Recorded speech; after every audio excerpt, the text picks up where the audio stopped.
Gudamalani police के द्वारा 7 quintal 38 kilo dodder बरामद किए गए थे। उसमें 3 अभियुक्तों को जोधपुर से गिरफ्तार करके लेके आए थे 27 तारीख को। उसके साथ इधर पुलिस के द्वारा गंभीर मारपीट की गई थी, उसको लेके हमने इधर धरना दिया। के साथ में की गई 3 अभियुक्तों के साथ सुनील, सुरेंद्र और रमेश के साथ हम उनके मेडिकल बोर्ड बिठा के जांच करवाने के लिए, और जिन अधिकारियों ने डिप्टी सुखराम विश्नोई और थाना अधिकारी आदेश कुमार, पूनमचंद विश्नोई हेड कांस्टेबल और एक श्यामदान कांस्टेबल, उन्होंने मारपीट की थी, उनके खिलाफ मुकदमा दर्ज करने के लिए एकत्रित हुए। अब आपका क्या कहना है? अगर उसके खिलाफ कार्रवाई नहीं करते, मुकदमा दर्ज नहीं करते हैं और मेडिकल बोर्ड बिठा के अगर जांच नहीं करते हैं तो कल से हम भारी धरना देंगे। आज आप किस मुद्दे को लेकर के एकत्रित हुए हैं? 3 लड़कों को पकड़ा गया था, उनका कोई दोष नहीं था। किस और आरोप पकड़ा? ये बोले डोडा गाड़ी पकड़ी थी यहाँ पे भेडाना साइड में है, लावारिस गाड़ी पकड़ी गई थी। अब उन तीनों को पकड़ के मारपीट की है। एक को तो कोई गुनाह ही नहीं था, उसको भी पकड़ के ले आई, उसका एक साथ भी मारपीट हुई है। मारपीट किसने की? यह शायद नाम बता रहे हैं, पूनम जी बिश्नोई हैं, एक श्यामदान जी क्या है, मारपीट हुई है? फुल। हाँ, वो चल ही नहीं पा रहे। अभी उनको कोर्ट में पेश किया तो अभी उठा के लेके गए थे यहाँ से कंधे पे।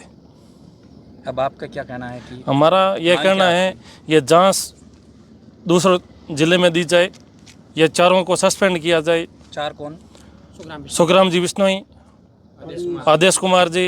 कि 3 हमारे गांव के लड़के जो पुलिस ने पकड़ के लाए हैं, वो एक लावारिस माल पकड़ा गया कुछ NDPS का, तो उसके लिए बैठे हुए हैं यहाँ पे। सूचना कैसे पहुंची? सूचना पुलिस को किस जरिए से पहुंची वो तो नहीं, पर हमारे को जो इन्फॉर्मेशन मिली वो मिली पुलिस के थ्रू कि आपके लड़कों का नाम है। अब आप सब लोग कैसे क्यों एकत्रित हुए यहाँ? हम इसलिए एकत्रित हुए हैं कि एक मुखबिर की गलत रिपोर्ट के कारण पुलिस ने शंका के आधार पे जो 3 अभियुक्त बना दिए हमारे बच्चों को, और दूसरी बात कि अभी उनके ऊपर 3rd डिग्री इस्तेमाल करके ज़बरदस्ती कबूलनामा लिखवा रहे हैं, उनसे बयान दिला रहे हैं, और उसी से परेशान होकर के हम पुलिस के रवैये से परेशान होकर के यहाँ बैठे धरने पे। 2 लोग ये भी कह रहे थे कि एक जने का जो नाम डाला गया है, ये ज़बरदस्ती नाम डाला गया है और इस पूरे प्रकरण के अंदर वो शामिल भी नहीं था। ये बात कैसी है? ये बात सत्य है, और घटना में तो तीनों व्यक्तियों का ही कोई लेन देन नहीं इस घटना से, और घटना को कड़ी जोड़ रही है पुलिस अपने आप, और जो एक नाम है वो आपस में इनको बयान जोड़ने के लिए और ज़्यादा 3rd डिग्री का इस्तेमाल करके और एक दूसरे के ऊपर दबाव बना रहे हैं कि आप इसका नाम लीजिए और हम इसको आपको साथ में अभियुक्त रखेंगे। इतनी बड़ी संख्या में इतने जो महिलाएं पहुंची है, आप पहुंचे हैं, अब आपकी आखिरी क्या मांग है? हमारी मांग है पुलिस की जो रवैया ख़राब है उसमें जो पुलिस के मतलब स्टाफ इन्वॉल्व है, जैसे मारपीट करने में या जो भी कार्रवाई कागजी कार्रवाई में हो, जांच में गलत फंसा रहे हैं, पैसे मांग रहे हैं, तो उनके खिलाफ मुकदमा दर्ज हो और वो सस्पेंड हो। अगर SP साहब आपको भरोसा नहीं देते हैं कोई कार्रवाई नहीं होने की, या आपको यूं ही बहला फुसला देते हैं कि भाई आप घर चले जाइए, फिर आपका क्या रवैया रहेगा? घर हम क्यों जाएंगे, हम बिस्तर यहीं लगाएंगे, इसी रोड के और RGT थाने के आगे ही लगाएंगे बिस्तर, यहीं सोएंगे जब तक न्याय नहीं मिलेगा। भूख हड़ताल करेंगे, बैठेंगे, जो भी होगा जो भी होगा। मांग हमारी ये है कि 4 यहाँ पे सस्पेंड होने चाहिए कम से कम, और वो 4 हैं जो पुलिस के यहाँ के थानेदार साहब है, आदेश कुमार साहब, एक PC पवार साहब और डिप्टी साहब का इनके ऊपर। डिप्टी साहब के बिना आदेश के तो हो ही नहीं सकता ये काम, तो डिप्टी साहब इसमें मुख्य अभियुक्त है। क्या ये शंका के दायरे में जिन मुलजिमों को नाम देकर के उनको गिरफ्तार किया गया, उनके शारीरिक चोट कहीं पहुंची है? वहाँ जब इनको गिरफ्तार किया था उस टाइम इसके किसी प्रकार की चोट नहीं थी, और आज इनको जब कोर्ट में पेश किया तो कंधों पे उठा के लेके गए। इतना इनको 3rd डिग्री इस्तेमाल की गई, कंधों पे उठा के कोर्ट में पेश किया गया है। कहा जा रहा है कि एक व्यक्ति के पैर की कोई हड्डी टूटी है या पैर में कोई फ्रैक्चर है, ऐसा परिजन को मिलने ही नहीं दिया जा रहा है, तो फ्रैक्चर है या टूटा हुआ है या किस हालत में है वो तो वही जानता है। कोर्ट के अंदर बिल्कुल किसी ने देखा है तब उठा के लेके गए, वो देखा है, बाकी तो परिजन मिल ही नहीं रहे, और परिजनों को मिलने नहीं दिया जा रहा, तो कैसे पता चलेगा कितने दिनों से चोट है, कितने दिनों से टूटा हुआ है, उसके क्या अंग टूटा है वो हमें पता नहीं। नमस्कार, मैं मनोज विश्नोई और इस रेड पल्स न्यूज़ पर आपका बहुत स्वागत है। अभी मैं RGT पुलिस स्टेशन के आउटसाइड से बोल रहा हूं, और दरअसल मामला ये यहाँ पे हुआ, एक ऐसी घटना हुई थी कि कुछ ग्रामीण यहाँ पर महिलाओं के साथ में यहाँ धरना प्रदर्शन करने लगे हैं। हमने जब बारीकी से जाकर के इस मामले को देखने की कोशिश की तो हमें पता चला कि कुछ दिन पहले एक केश वैन के अंदर बड़ी मात्रा में डोडा पोस्ट की गिरफ्तारी हुई थी और उसी दरमियान कहा जा रहा था कि 4 लोगों के फरार होने की सूचना पुलिस को मिली थी और जब पुलिस ने ये कहना है कि कल परसों के दिन में उन्होंने 4 जनों को गिरफ्तार किया है इस मामले के बाबत। और जैसे ही जिन जिन लोगों की गिरफ्तारी हुई है, जैसे ही ये सूचना उनके परिजन को मिली तो उनके परिजन आए कि हमारे यहाँ के जो लोग हैं वो इस पूरी घटना से उनका कोई ताल्लुकात नहीं रखते हैं, उनका कोई मतलब नहीं है। प्रथम दृष्टया परिजनों का आरोप है कि ये 4 जो बंदे गिरफ्तार किए हैं कि ये शक के आधार पर है और इस यानी कि डोडा पोस्ट के मामले के अंदर इनकी कोई गिरफ्तारी नहीं है। 3 मामले की बात करूंगा, माफ़ कीजिएगा। चौथा जो बंदा है उनको भी शक के आधार पर किया है या नहीं इसकी मैं पुष्टि नहीं कर सकता, लेकिन परिजन इस बात को लेकर के यहाँ प्रदर्शन नहीं है। बात और भी आगे है।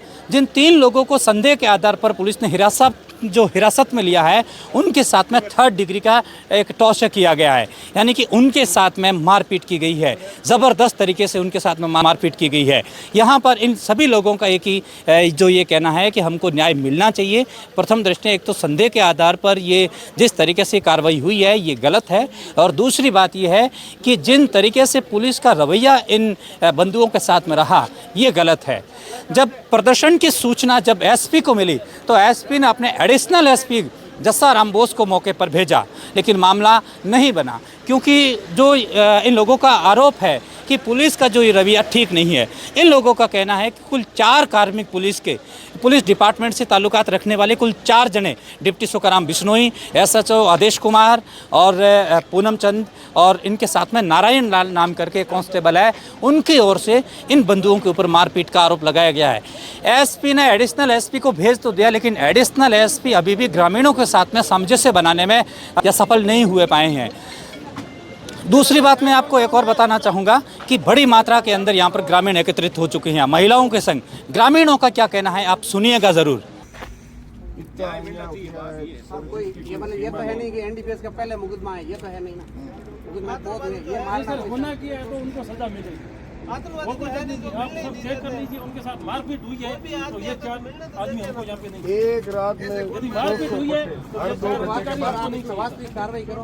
अगर इसमें अगर है हमारी जबरदस्ती इनको मुलजिम बनाया गया है, जहाँ माल पकड़ा वहाँ को कौन मुलजिम पकड़ा गया और उसके बाद ये जो भी हुआ है पकड़े तो कोई जोधपुर से पकड़े।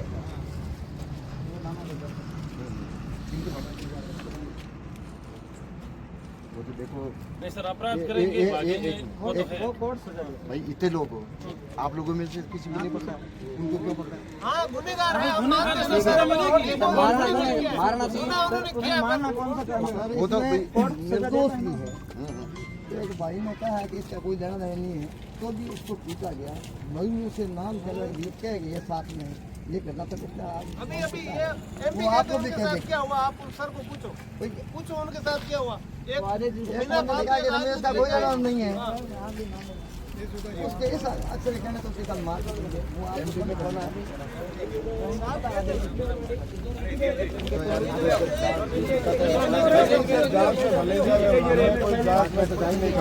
जांच में जाएंगे, सजा भी होगी, सजा भुगतेंगे, सब कुछ होगा।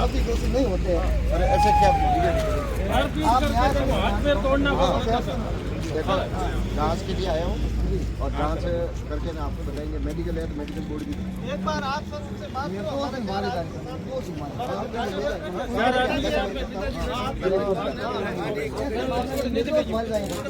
किंतु ग्रामीणों ने ये सजग भी दिया है, इस बात को लेकर के हिदायत भी दी है कि अगर सही तरीके से कार्रवाई नहीं हुई तो हम मेगा हाईवे के ऊपर RGT पुलिस थाने के बाहर अनशन अनिश्चितकालीन धरना प्रदर्शन हमारी तरफ से किया जाएगा।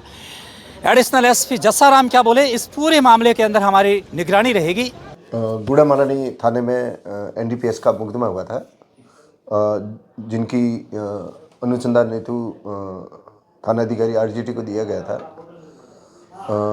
ग्रामीणों का और परिजनों का आरोप है कि इनके साथ मारपीट हुई है और SP साहब के निर्देशानुसार मैं जांच में आया हूँ। इनके परिजनों से भी बात हुई है और पहले मेडिकल बोर्ड से मेडिकल करा रहे हैं और जांच में जैसी स्थिति आएगी वैसी रिपोर्ट पेश करते हैं। क्या मैं कह सकता हूँ कि जांच अभी जारी है? हाँ, जांच अभी जारी है, इसलिए तो मेडिकल बोर्ड से करा रहे हैं और उनके परिजनों के और इनके जिनके भी है बयान लेकर अग्रिम जो भी है रिपोर्ट एसपी साहब को प्रस्तुत करें। कैमरे के पीछे मेरे दो जैक्श और मैं हूं मनोज बिश्नोई। देखते रहिए रेड प्लस न्यूज़। जुड़ने के लिए बहुत शुक्रिया रहेगा आपका।